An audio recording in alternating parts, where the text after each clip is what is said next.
There is a quiet epiphany that comes only after repeated encounters with pressure.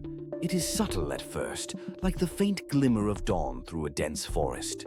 You begin to notice patterns in your reactions, the way your thoughts spiral, the way your emotions flare, and the way your body responds before your conscious mind even registers the threat. And in noticing, a new kind of agency emerges. You realize that pressure is not something to be conquered once and for all, nor is it a permanent curse. It is a living, shifting force, one that invites participation rather than passive suffering. You do not defeat it, you dance with it. You move in rhythm with the tension, letting it shape your actions without dictating them, allowing the mind's betrayals to inform rather than immobilize your choices. This is when the mind reveals its deepest paradox. That which seems most destructive is often the most instructive. The exact mechanisms that cause hesitation, doubt, and internal conflict are the same mechanisms that allow insight, creativity, and innovation to emerge. When your mind turns against you, it is also inviting you to grow, to adapt, and to rise above the comfort of automatic thought. Every flash of panic, every surge of uncertainty, every racing heartbeat is an opportunity, a signal that you are approaching the edge of your capacity, the threshold where ordinary effort ends and extraordinary presence begins. And the more attuned you become to these signals, the less they control you and the more they guide you. There is an almost sacred quality to this realization because it reframes the entire human experience. The moments when we feel most betrayed by our own minds are often the moments that define us. They are the crucibles in which resilience is forged. They are the arenas in which courage is tested, not through grand gestures, but through quiet persistence. Every time you step forward despite the tremor in your chest, every time you speak despite the clamor of doubt, every time you act despite the pressure, you rewrite the narrative of who you are and what you are capable of. The mind, in its seeming treachery, becomes the canvas upon which you paint your growth. And yet the process is neither linear nor gentle.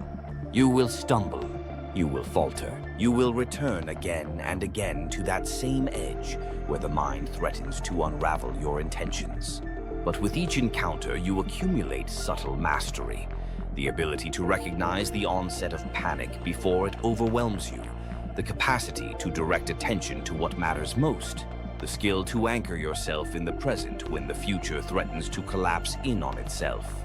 These are not heroic feats in the conventional sense.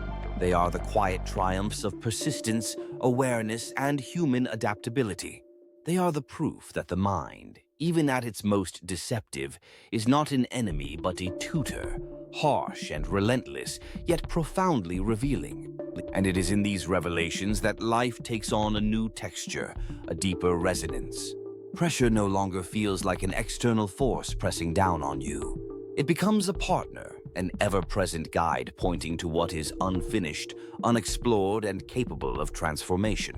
Every high-stakes moment becomes a microcosm of your potential, a space where fear, doubt, and hesitation intersect with courage, clarity, and creativity.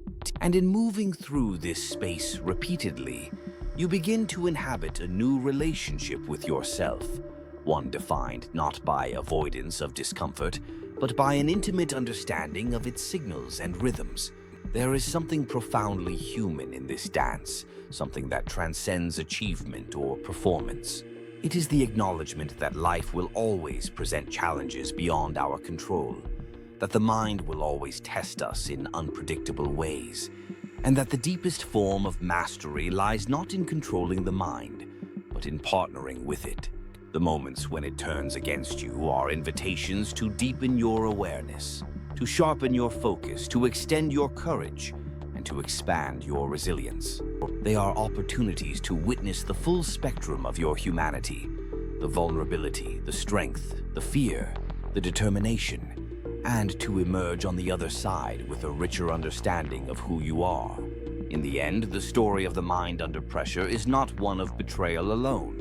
It is a story of paradox, of tension, of transformation. It is the narrative of a force that challenges, teaches, and ultimately illuminates. Pressure will always arrive in boardrooms, on stages, in intimate conversations, in moments that matter most.